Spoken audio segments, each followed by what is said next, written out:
وين دول؟ ايه دول؟ انا جبت زبادي عشان السحور. انت عارف دول بكام؟ ايه يعني؟ ايه دول ب المشكله؟ 60 جنيه وستة بس. نعمل ايه مش هنتسحر؟ هي دي بس. يعني ايه دي بس؟ هنخمس فيها انا وانت يعني؟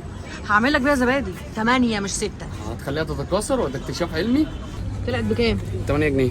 حلو قوي. 8 جنيه وخد ده كده كام؟ طب ما هو كده 48 جنيه، ما عملناش حاجه. هو كيلو اللبن ب 40 جنيه؟ اه كان لتر اللبن ب 40 ب جنيه. 20. 40 جنيه طبعا. هو غلي. طيب مش مشكله برضو. 8 و48 هعمل لك بيهم 8 كوبايات. احنا كنا هنعمل 8 كوبايات هناك بكام؟ نشتريهم بكام؟ ب 80. دول ب 48 بقى. وهحط لك فيه كمان صوص فراوله وحركات وهخليه لك بطعم الفراوله. كل سنه وانتم طيبين ورمضان كريم. السحور يعني زبادي. الزبادي بقى غالي جدا بقى، حاجه اوفر يعني. في علب بتوصل ل 35 جنيه، انا مش فاهمه ليه. فانا جبت علبه الزبادي الصغنونه الاموره دي ب 5 جنيه، هعمل بيها 8 ممكن اكتر، مش عارفه. مبدئيا انا مش مقتنع بالكلام ده. زي ما شفتوا انا كنت عايز اجيب علبه زبادي عادي واحده وخلاص. علبه الزبادي اهي، بس ديت بتبقى للاسف مده صلاحيتها صغننه، فلازم لما نجيبها نلحق نعمل بيها. يعني انا اللي بشتري منه قال لي ده قدامها 3 ايام. كوبايه الزبادي دي المفروض ان احنا على الكيلو بنحط معلقه، بس هي اصلا يعني كوبايه صغننه هنحطها كلها على كيلو لبن دافي، مش ساقع ومش بدرجه حراره الغرفه، ندفيه سنه. شركه جوينا اثرت معاكي في حاجه؟ لا الفلوس هي اللي اثرت. المراعي ودانوا اللي اثروا معاكي في حاجه. المفروض تدوبي علبه الزبادي في اللبن ده فيدينا زبادي اكتر ولا ايه؟ الزبادي كتير بقى على قد اللبن ده. طب ما هو لو الطريقه كده كان كل شركات الزبادي قفلت، لو هي سهله كده يعني. ايوه هي سهله على فكره، كل الامهات بتعملها. الزبادي ده يعني يعتبر ان هو بكتيريا نافعه. فلما بنحطها في لبن اكتر بتتكاثر، بتزيد. ده انقسام ميتوزي، عارف. بس الموضوع مهم جدا فعلا، هينفع ناس كتير قوي ان هم يعملوا الزبادي في البيت لو هو هيوفر عليهم الفلوس، بدل ما تجيب علبه زبادي ب 10 جنيه. دلوقتي ده لبن دافي واحنا هنعمله بالفراوله. طبعا انا بقول لكم ان احنا هنوفر، ما احنا لو هنجيب علبه الزبادي البلدي اصلا ام 5 جنيه فدوت هيبقى اغلى، بس احنا لو هنجيبه بالفراوله كوبايه بقت ب 10 وب 12 جنيه ساعتها هيبقى اوفر.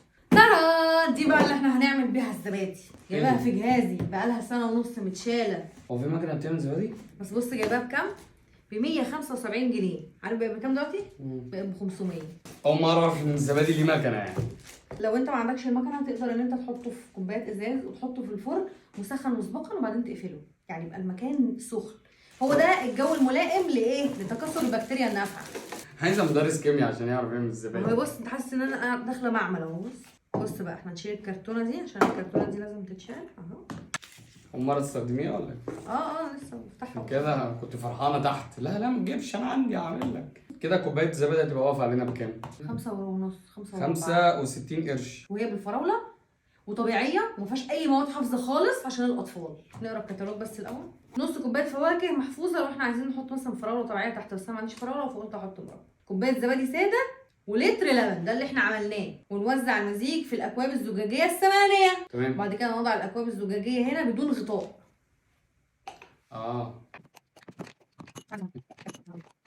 اهم حاجه ان احنا لازم نغسل الكوبايات ديت كويس جدا علشان انا اول مره استخدمها. بعد ما غسلناهم لازم ننشفهم كويس جدا عشان ما ينفعش يبقى فيهم نقطه ميه، لان لو فيهم نقطه ميه الزبادي مش هيتعمل. معرفش ليه. يستغرق صنع الزبادي من 8 الى 10 ساعات. عندما ينتهي صنع الزبادي افصلي الجهاز من مصدر الكهرباء، حطيها في الثلاجه لمده 3 ساعات قبل ما تاكليها عشان يبقى طعمها حلو. لا تحفظي الزبادي في الثلاجه لمده اكتر من 8 ايام او 10 ايام، يعني كمان صلاحيته 10 ايام معانا. بسم الله. بسم الله. نسينا نحط فراوله ونقلب. ممكن تفتحها لي؟ مش عارفه افتحها. عايزه تفتحي برطمان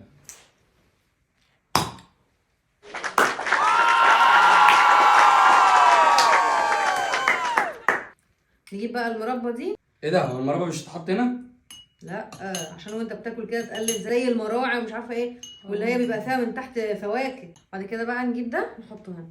شكله والله اعلم، والله اعلم يعني اللتر هيعمل كتير، مش هيعمل 8 كوبايات بس. يا فرحه قلبي يا فرحه قلبي يا فرحه جيبي. لا يا فرحه قلبي، وانا منتصره عليكم وموفره اكتر. سيده التوفير الاولى. يا ست نصحى. هو بيسخن شويه صغيرين، فهو مش بيسحب كهرباء كتير، لان هو بيسخن حاجه بسيطه زي الشمعه كده. ده غير ان هو بقى ايه؟ اضمن صديقه للبيئه. فلما تعملي الزبادي في البيت مش هيبقى فيه اكياس بلاستيك وعلب بلاستيك وكوبايات بلاستيك تترمي في الزباله. دي كوبايات ازاز هنغسلها نستخدمها مره تانيه. احمد انا في ايه؟ ده كتير. طب احنا هنعمل ايه في الكوبايات الزياده؟ هنشربها. لا ممكن نلجأ للطريقة التقليدية اللي هي بتاعت زمان اللي احنا هنحطها في الفرن بكوبايات وهكذا. وبعد كده نبقى نعمل نص كيلو بس يا جماعة، لأن واضح إن هما كتير. لا هو مش نص كيلو، هو كيلو الا ربع يا جماعه يكفي. نص كيلو والله. كيلو الا ربع صدقوني يعني. والله نص كيلو. هنملاها على الآخر بقى، وهيبقى افضل معانا كوباية، يعني هنبقى عملنا تقريبا 9. ولو ماشيين على هذا المقدار كنا هنعمل كده 10 كوبايات. يعني أنا موفرة لك مش 40 جنيه، نو 50.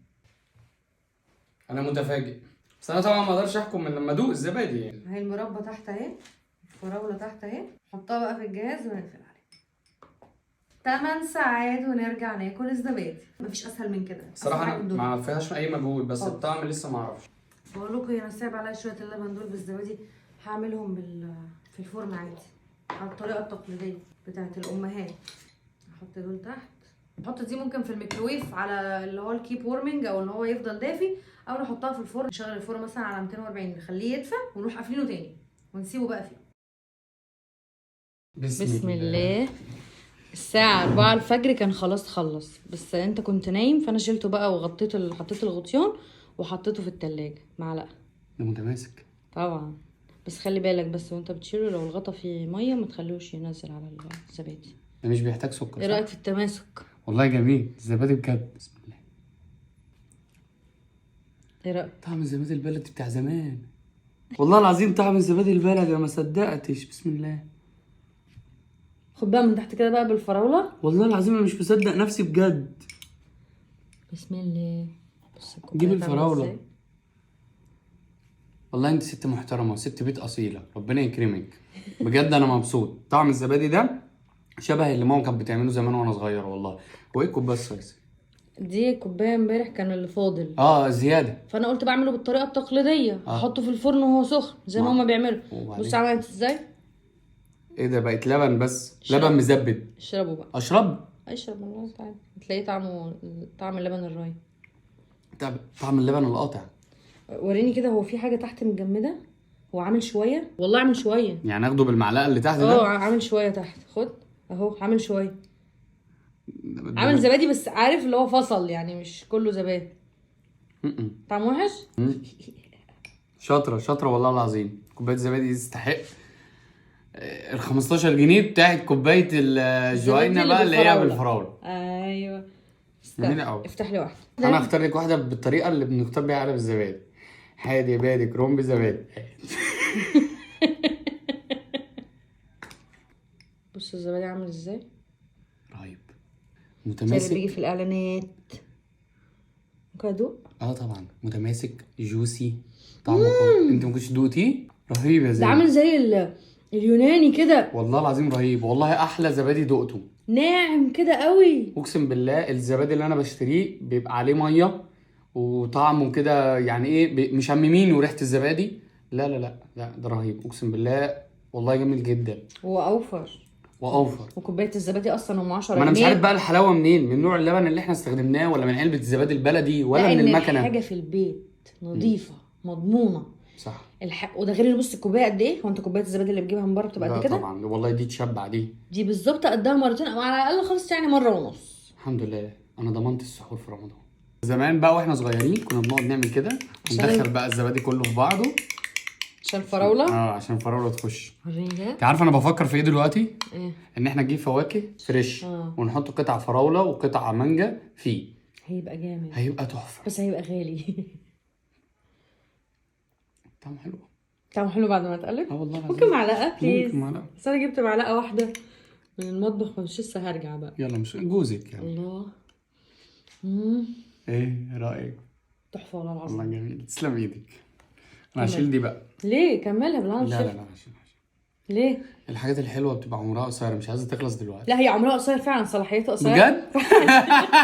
حاجات الحلوه عمرها قصير بجد. 3 ايام بس وتبوظ. لا هو صلاحيته من 8 ل 10 ايام في طب الثلاجه. خلاص لسه معانا شويه.